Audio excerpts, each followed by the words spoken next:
Hello વહાલા વિદ્યાર્થી મિત્રો, મારું નામ છે વાડદોરિયા ગૌરવ અને ઓશન જ્ઞાન લાઈવની યુટ્યુબ ચેનલમાં તમારું સ્વાગત છે. આજે આપણે કરવાના છે ધોરણ 6 નું ચેપ્ટર નંબર 3 ગણિત સંખ્યાની રમતમાં થિયરીની સમજૂતી, જેમાં પહેલી સંખ્યા છે વિશિષ્ટ ખાનાઓ, સુપર સેલની સંખ્યા. સુપર સેલ એટલે થાય શું કે તમારે આડી સંખ્યા લેવાની અને ઊભી સંખ્યા જોવાની. મતલબ કે પાડોશી સંખ્યા કરતા જે સંખ્યા મોટી હોય આગળ પાછળની અને ઉપર નીચેની સંખ્યા જોવાની, અને જે સંખ્યા મોટી હોય એ કહેવાય સુપર સેલ. જો અહીંયા તમને આપેલું પણ છે કે સુપર સેલ એક એવો સેલ છે જેમાં રહેલી સંખ્યા તેના પાડોશી સેલની આડી તેમજ ઊભી પરંતુ ત્રાસી નહીં લેવાની, ક્રોસમાં નહીં લેવાની. આડી લ્યો અને ખાલી ઊભી લ્યો, બધી સંખ્યાઓ કરતા મોટી હોય. જે સંખ્યા આડી સંખ્યા અને ઊભી સંખ્યા કરતા મોટી હોય ઈ કહેવાય સુપર સેલ. એ સંખ્યાને શું કહેવાય? Super cell. જો 480, 570,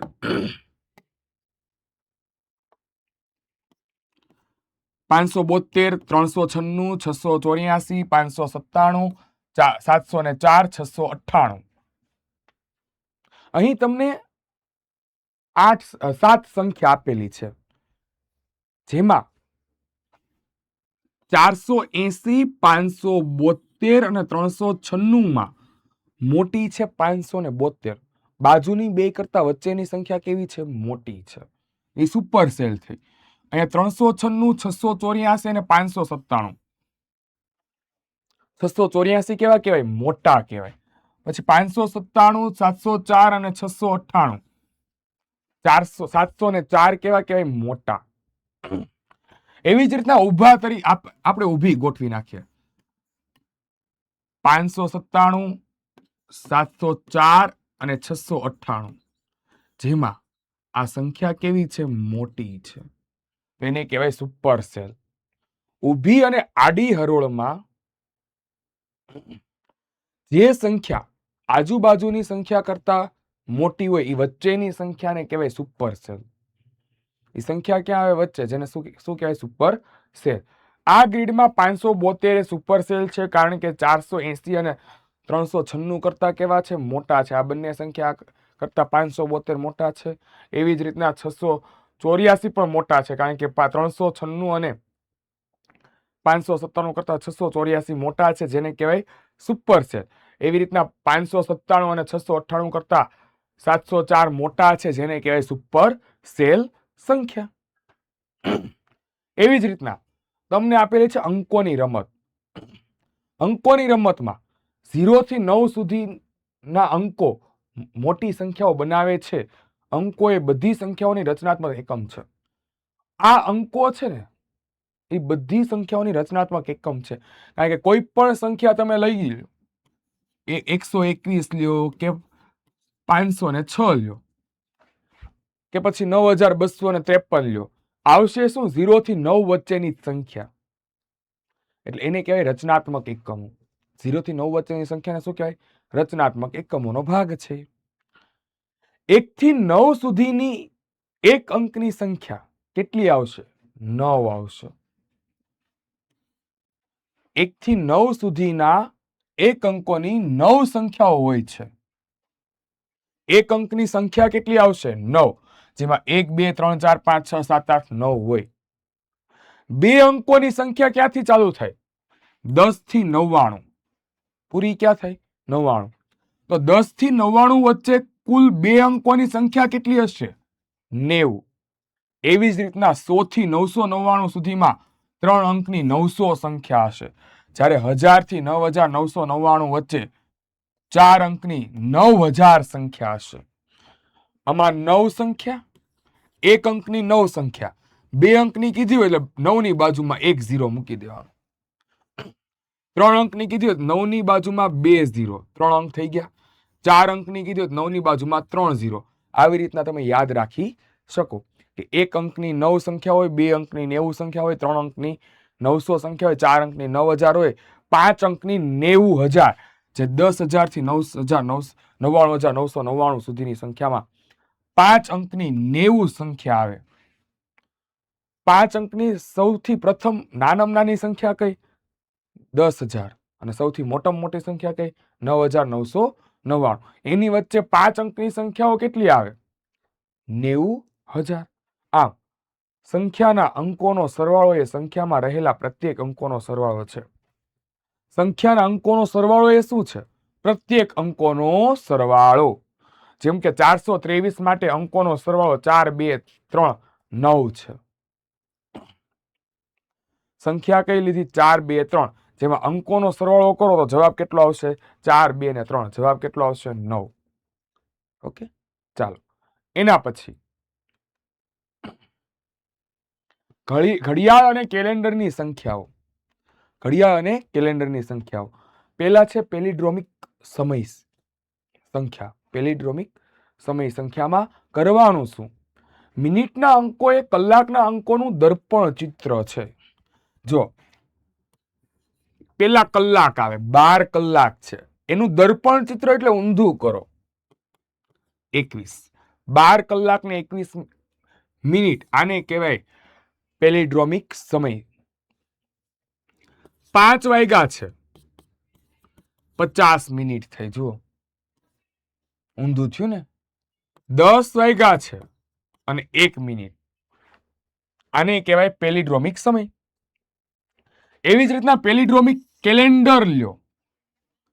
કેલેન્ડરમાં તારીખ, મહિનો અને વર્ષ આવે.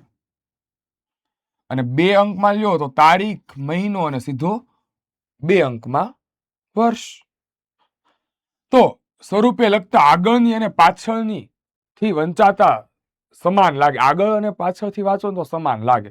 કઈ રીતના? જુઓ અહીંયા 22/02/2020 22 કરી નાખ્યા. મતલબમાં તારીખ 22 હતી, મહિનો કેટલો હતો? બીજો. તો વર્ષ કયું લઈ લીધું? 2 0 કરી નાખ્યા. મહિનાને ઉલટાવી નાખ્યું, 2 આગળ લઈ લીધા, 0 પાછળ, 20 થઈ ગયા. અને 22 ને ઉલટા કરો તો 22 ના 22 જ રહી. 22/02 હતા એને કેટલા કરી નાખ્યા? 20 22. એવી જ રીતના 11 તારીખ, બીજો મહિનો, તો બીજા મહિનાને કેટલા કરી નાખ્યા? 20. 02 હતા એના શું કરી નાખ્યા? 20. અને 11 ના 11. પછી 5 તારીખ બીજો મહિનો, તો 25 કરી નાખ્યા. 5 તારીખ બીજો મહિનો, જેને શું કરી નાખ્યા? 25. 2 પહેલા લઈ લીધા ને 5 પછી. આ કહેવાય પેલિડ્રોમિક કેલેન્ડર. આ પેલિડ્રોમિક કેલેન્ડર છે. આ છે પેલિડ્રોમિક સમય. સમયમાં કલાક કરતા મિનિટ કેવી આવશે? ઊંધી. બધા જ સમય પેલિડ્રોમિક કહેવાય નહીં. અને બધી જ તારીખમાં પેલિડ્રોમિક કેલેન્ડર આવે નહીં. બધામાં કેવું આવશે? અલગ અલગ. ચાલો, પેલિડ્રોમિક પેટર્ન એટલે શું થાય? હમણાં જોયું, આગળ પાછળનું સરખું હોય, ઊંધું કરો ને તો જવાબ એનો એ જ આવે. જો કે તે અંકોનો ક્રમ છે જેને આગળથી અને પાછળથી વાંચતા એક સરખા જ લાગે. ઉલટાઓ તો પણ ક્રમ સમાન જ રહે, એને કહેવાય પેલિડ્રોમિક સંખ્યાઓ. જો 121 છે, એને ઉલટા કરો 121 જ આવે. 313 ને ઉલટા કરો 3 1 3. 222 ને ઉલટા કરો 222 જ આવે. 797 ને ઉલટા કરો 7 9 7. 11 11 1111 છે, ઉલટા કરો 1111 જ આવે. એટલે ઉલટાવતા જવાબ જે સંખ્યા છે એની ઈ જ મળે છે.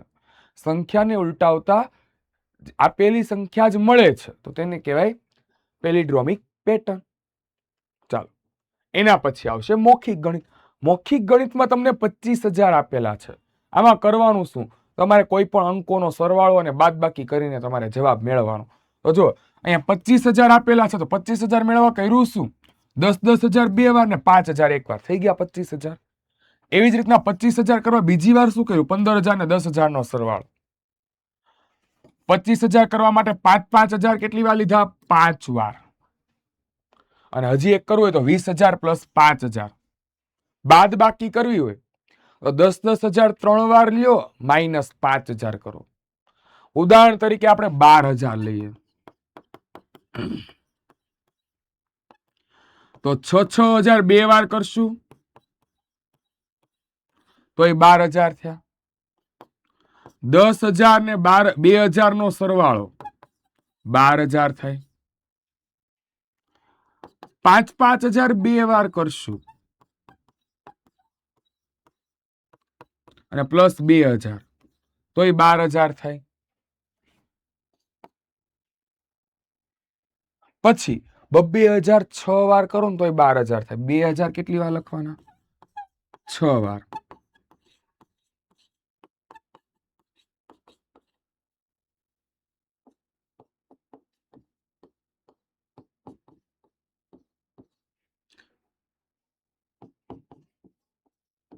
થઈ ગયા 6 વાર.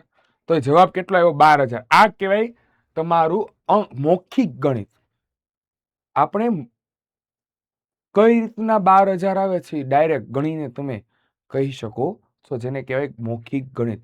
કૌશલ્યનો ઉપયોગ કરીને તમારે શું કરવાનું છે? 12,000 લાવવાના છે. અહીંયા 25,000 કીધા છે તો 25,000 લાવવાના છે. આમ હવે આવશે કારપ્રેકરની જાદુઈ સંખ્યા. કારપ્રેકરની જાદુઈ સંખ્યામાં 3 અંકની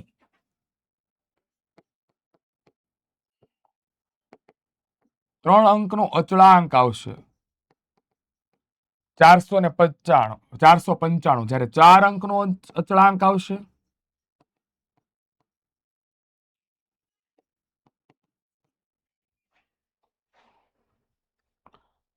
6,174. આ બે અચળાંક તમને અહીં આપેલા છે. 3 અંકનો 4 અંક. અહીં છે શું એ આપણે આગળ જોશું. પહેલા તો કરવાનું શું? કોઈ પણ એક સંખ્યા લેવાની 3 અંકની. કોઈ પણ એક સંખ્યા 3 અંકની લેવાની. 3 અંકની સંખ્યામાં ચડતો ક્રમમાં ગોઠવો, ઉતરતા ક્રમમાં ગોઠવો અને પછી બાદબાકી કરો. જુઓ 125 હોય તો 125 ને કેવા કરવાના? ઉલટા. ચડતા ક્રમમાં અને ઉતરતા ક્રમમાં ગોઠવવાના. 521 ઉતરતો ક્રમ થયો, ચડતો ક્રમ આવશે 125. પછી બાદબાકી કરવાનું. જવાબ આવે ઈ 495 હોવો જોઈએ. જો ન હોય તો જે જવાબ આવ્યો એને પાછો ઉતરતો ક્રમ કરો, ચડતો ક્રમ કરો અને બાદબાકી કરી નાખો. જવાબ આવે એનો પાછો ઉતરતો ક્રમ, ચડતો ક્રમ, બાદબાકી. જ્યાં સુધી 495 જવાબ ન આવે ત્યાં સુધી આપણે એમને એમ ચાલુ રાખવાનું. જો 3 અંકની સંખ્યાને વિચારો, 2 અંકો સરખા ન હોવા જોઈએ, કે આમ ન હોવું જોઈએ 121 ને 121 એમ અલગ અલગ. 3 અંક કેવા હોવા જોઈએ? અલગ અલગ. 3 અંકની ધારી છે એટલે 3 અંકમાં કયો આવશે? 495 જવાબ આવશે. પછી મોટી સંખ્યામાંથી નાની સંખ્યા બાદ કરો. ઉતરતો ક્રમ કરો, ચડતો ક્રમ કરો, ઉતરતા ક્રમમાંથી ચડતો ક્રમ શું કરી નાખો? બાદ. અને પછી આ જ પગથિયું બીજી વાર પુનરાવર્તન કરવાનું છે. જુઓ તમને અહીં આપેલું છે 3 અંકની સંખ્યાનો અચળાંક કયો આવશે? 495. કાપરેકર અચળાંક કયો આવશે? 495. જેમાં ઉદાહરણ તરીકે તમને 647 આપ્યા છે. 647 ને તમારે ઉતરતા ક્રમમાં ગોઠવો તો પેલા 7 આવશે, 6 આવશે ને 4 આવશે. ઉતરતા ક્રમમાં સૌથી મોટી સંખ્યા એનથી નાની તો સૌથી મોટા 7, 6 અને પછી 4 આવશે. પછી ચડતો ક્રમ કરો તો 4, 6 ને 7 467. બંનેની બાદબાકી કરી, જવાબ આવ્યો 297.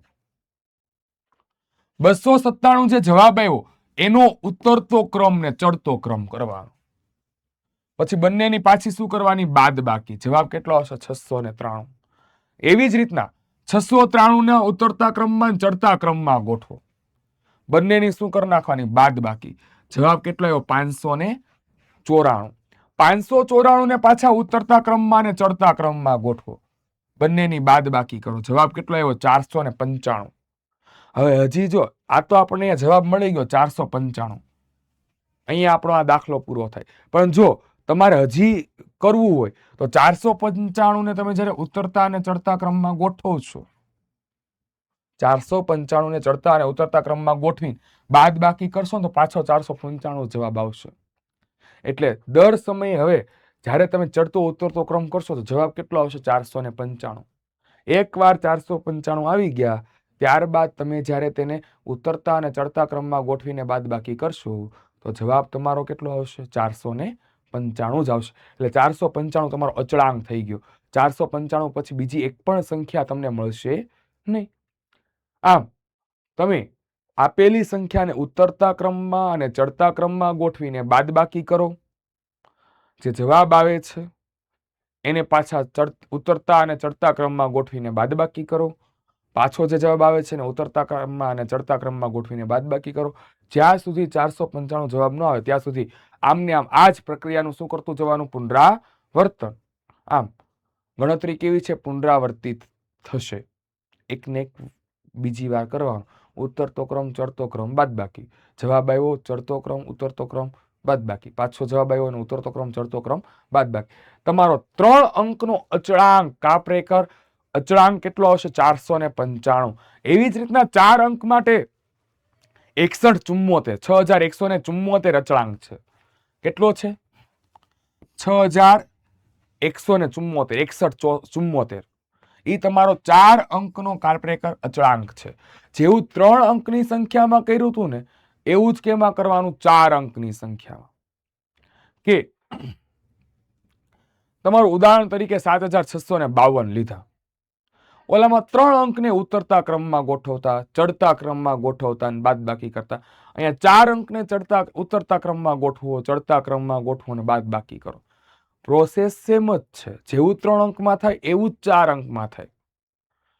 ખાલી અંક અલગ અલગ છે. એમાં 3 અંક હતા, આમાં 4 અંક હતા. એમાં અચળાંક 495 હતો, આમાં 6174 છે. આમ પેલા ઉતરતા ક્રમમાં ગોઠવો, ચડતા ક્રમમાં ગોઠવો, પછી બંનેની બાદબાકી કરો અને જવાબ આવે એનું પાછું શું કરવાનું? પુનરાવર્તન. છેલ્લે જવાબ કેટલો આવવો જોઈએ? 6174. જ્યાં સુધી 6174 ન આવે ત્યાં સુધી વારંવાર શું કરતું જવાનું? પુનરાવર્તન. તમારું અહીંયા સંખ્યા આપેલી છે 7652. 7652 ને તમે ઉતરતા ક્રમમાં ગોઠવો, ચડતા ક્રમમાં ગોઠવો, બાદબાકી કરી. જવાબ કેટલો આવ્યો? 5085. પાછું ઉતરતા ક્રમમાં ગોઠવું, ચડતા ક્રમમાં ગોઠવું, બાદબાકી કરી. અહીંયા જુઓ 5085 માં 0 છે સૌથી નાના કહેવાય. એટલે ચડતા ક્રમમાં 0 ક્યાં લઈ લીધા? સૌ આગળ. અને ઉતરતા ક્રમમાં છેલ્લે. બાદબાકી કરીને જવાબ કેટલો આવ્યો? 7992. પાછા ઉતરતો ક્રમ 9972, ચડતો ક્રમ 2799, બાદબાકી કરી 7173. એવી જ રીતના પાછું ઉતરતો ક્રમ કરવાનો, ચડતો ક્રમ કરવાનો, બેયની શું કરવાની? બાદબાકી. જવાબ આવ્યો પાછો ઉતરતો ક્રમ, ચડતો ક્રમ, બાદબાકી 3087. પાછો ઉતરતો ક્રમ, ચડતો ક્રમ, બાદબાકી કરી. જવાબ આવ્યો. એને પાછો ચડતો ઉતરતો ક્રમ. છેલ્લે જવાબ કેટલો આવી ગયો? 6174. અહીં તમારું આ પૂરું થઈ જાય. પણ આપણે હજી આગળ કરવા માટે શું કર્યું? ચડતો ક્રમ, ઉતરતો ક્રમ કર્યો, બાદબાકી કરી તો જવાબ કેટલો આવ્યો? 6174 જ આવ્યો. 6174 જ જવાબ આવે છે. મતલબ હવે તમે ગમે એટલી વાર ચડતો ઉતરતો ક્રમ કરશો, જવાબ 6174 જ આવશે. મતલબ આપણો દાખલો અહીં જ પૂરો થઈ જાય. જે 6174 અચળાંક છે એને તમે ચડતા ઉતરતા ક્રમમાં ગોઠવીને બાદબાકી કરશો, મોટામાંથી નાનું બાદ કરશો તો જવાબ દર સમયે 6174 જ આવશે. ઓકે, ચાલો. અહીં જો તમને ઓલરેડી એવું જ આપેલું છે, અહીંથી ચાલુ કર્યું. બીજી સંખ્યા 5085 ને ઉતરતા ક્રમમાં ગોઠવા, ચડતા ક્રમમાં ગોઠવા, બાદબાકી કરી. એને પાછા ઉતરતા ક્રમમાં, ચડતા ક્રમમાં, બાદબાકી. જવાબ આવ્યો ઉતરતો ક્રમ, ચડતો ક્રમ, બાદબાકી. પાછો જવાબ આવ્યો. એમ અહીંયા જે બતાવેલું છે એ તમને અહીંયા બાદબાકી સ્વરૂપમાં જ આપેલું છે. સેમ કે 4 અંકની સંખ્યાને ઉતરતા ક્રમમાં ગોઠવો, ચડતા ક્રમમાં ગોઠવો, બાદબાકી કરો. જવાબ આવે એનું પાછું ચડતો ક્રમ, ઉતરતો ક્રમ, બાદબાકી કરો. એમ વારંવાર ચાલુ જ રાખવાનું. ઉતરતો ક્રમ કરીને, ચડતો ક્રમ કરીને, બાદબાકી કરતો જવાનું. અને જ્યાં સુધી 6174 જવાબ ન આવે ત્યાં સુધી ચાલુ રાખવાનું અને પુનરાવર્તન કરતું જવાનું. ચાલો, એના પછી એક વણ ઉકેલાયેલ રહસ્ય, કોલાજ અનુમાન. કોલાજ અનુમાન છે શું? તો આપેલી બેકી સંખ્યા હોય તો એને 2 વડે ભાંગતા જવાના. જવાબ આવે સમજી લો કે તમારી પાસે કોઈ એક સંખ્યા તરીકે આપણે બેકી સંખ્યા લઈ લે 20. 20 ને તમારે 2 વડે ભાંગવાના, જવાબ 10 આવ્યો. 10 જવાબ આવ્યો એને પાછા 2 વડે ભાંગવાના, જવાબ કેટલો આવ્યો? 5. 5 કેવા છે? એકી સંખ્યા છે. તો એકી સંખ્યાને 3 વડે ગુણવાના અને +1 કરવાના. કે બેકી સંખ્યા તરીકે આપણે કેટલા લીધા હતા? 20. 20 ને 2 વડે ભાંગો, જવાબ 10 આવશે. 10 ને 2 વડે ભાંગશો, જવાબ 5 આવશે. 5 એકી સંખ્યા છે તો 5 ને 3 વડે ગુણીને +1 કરવાના. જો આપેલું છે કે બેકી સંખ્યા હોય તો 2 વડે ભાંગો, પણ જો એકી સંખ્યા હોય તો 3 વડે ગુણીને 1 ઉમેરો. 5 તેરી 15 ને 1 16. 16 ના પાછા જવાબ આવે એને કેટલા વડે ભાંગો? 2 વડે. જવાબ કેટલો આવ્યો? 8. એકી સંખ્યાને 3 વડે ગુણીને +1 કર્યા, જવાબ 16 આવ્યો. 16 ને 2 વડે ભાંગ્યા 8. 8 ને પાછા 2 વડે ભાંગો, જવાબ 4 આવે. 4 ને 2 વડે ભાંગો, જવાબ કેટલો આવશે? 2. 2 ને 2 વડે ભાંગો, જવાબ 1 આવે. છેલ્લે જ્યારે જવાબ 1 આવે ને, આ કહેવાય કોલાજ અનુમાન. છેલ્લે જવાબ કેટલો આવવો જોઈએ? 1. મતલબમાં તમારે બેકી સંખ્યાને 2 વડે ભાંગતા જવાના. એકી જવાબ આવે, એકી જવાબને કેટલા વડે ગુણવાના? 3 વડે ગુણવાના, +1 કરવાના, અને જવાબ આવે એને પાછા 2 વડે ભાંગતા જવાના. આમ વારંવાર જવાબ આવે એને 2 વડે ભાંગો. એકી જવાબ જેટલી વાર એકી જવાબ આવે એટલી વાર 3 વડે ગુણીને +1 કરવાના. ઓકે, ચાલો. એના પછી અહીં તમને ઉદાહરણ તરીકે 24 આપ્યા છે. 24 ને 2 વડે ભાંગો, જવાબ 12 આવ્યો. 12 જવાબને 2 વડે ભાંગો, જવાબ 6 આવ્યો. 6 ને 2 વડે ભાંગો, જવાબ 3 આવ્યો. 3 કેવા છે? એકી છે. તો એકી સંખ્યાને 3 વડે ગુણો, 3 ને 3 વડે ગુણો, +1 કરો, જવાબ કેટલો આવ્યો? 10. 10 ને 2 વડે ભાંગવાના, જવાબ કેટલો આવે? 5. 5 કેવા છે? એકી. તો એકી સંખ્યાને કેટલા વડે ગુણવાના? 3 વડે. તો 5 ને 3 વડે ગુણો, 15, +1 કરવાના, 16 જવાબ આવ્યો. 16 ને 2 વડે ભાંગો, 8. 8 ને 2 વડે ભાંગો, જવાબ 4 આવે. 4 ને 2 વડે ભાંગો, 2 જવાબ આવશે. અને 2 ને 2 વડે ભાંગો, જવાબ 1 આવશે. હવે ઉદાહરણ તરીકે આપણે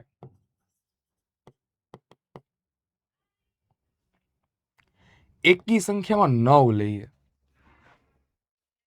એકી સંખ્યામાં કેટલા લેશું? 9. કરવાનું શું? જુઓ, એકી સંખ્યા ડાયરેક્ટ આવે તો 3 વડે ગુણો, +1 કરો. 9 તેરી 27 ને 1 28. 28 ને કેટલા વડે ગુણવાના? 28 ને 2 વડે ભાંગવાના. બેકી સંખ્યા છે ને, બેકી સંખ્યા આવે એટલે 2 વડે ભાંગી નાખવાના. જવાબ કેટલો આવશે? 14. 14 ને 2 વડે ભાંગો, જવાબ 7. 7 કેવા છે? એકી છે. તો 7 ને 3 વડે ગુણો, +1 કરો. 7 તેરી 21 ને 1 22. 22 ભાંગ્યા 2 કરો, 11. 11 એકી છે. 11 ને 3 વડે કરો, +1. 11 તેરી 33 ને 1 34. 34 ભાંગ્યા કેટલા કરવાના? 2. 17 આવ્યા. 17 તેરી 51 થાય.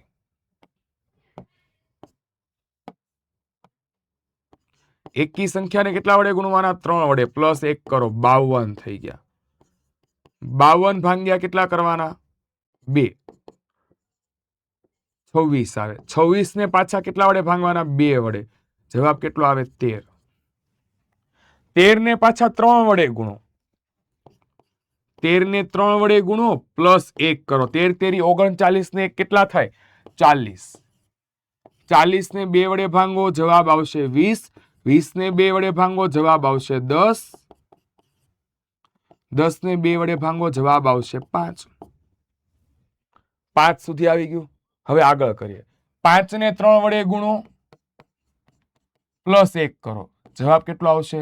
16. 16 થી જો ડાયરેક્ટ અહીંયા આવી ગયું, જવાબ 16 આવ્યો. 16 ને 2 વડે ભાંગો, જવાબ 8. 8 ને 2 વડે ભાંગો, જવાબ 4. 4 ને 2 વડે ભાંગો, જવાબ 2. 2 ને 2 વડે ભાંગો, જવાબ 1. આમ ઉદાહરણમાં આપણે એકી સંખ્યા ડાયરેક્ટ લીધી હતી, એની કોલાજ સંખ્યા ગણવાની, અનુમાન કરવાનું હતું. કોલાજ સંખ્યાનું અનુમાન કરવા માટે એકી સંખ્યાને 3 વડે ગુણીને +1 કરવાના. જવાબ આવે, બેકી આવે એને 2 વડે ભાંગવાના. પછી જેમ જેમ બેકી જવાબ આવતા જાય એમ 2 વડે ભાંગતા જવાના. પછી પાછો જો વચ્ચે એકી સંખ્યાનો જવાબ આવે તો એકી સંખ્યાને 3 વડે ગુણો, પ્લસ કેટલા કરવાના? 1 કરવાના. આમ જવાબ બેકી આવશે ને બબ્બે વડે ભાંગતા જવાના, અને જ્યાં સુધી છેલ્લે જવાબ 1 ન આવે ત્યાં સુધી આમને આમ જ ચાલુ રાખવાનું. આને કહેવાય તમારું કોલાજ અનુમાન. અને ચાલો અહીં આપણે આપણો આ લેક્ચર પૂરો કરીએ અને આપણે આવતા લેક્ચરમાં મળીએ. Thank you.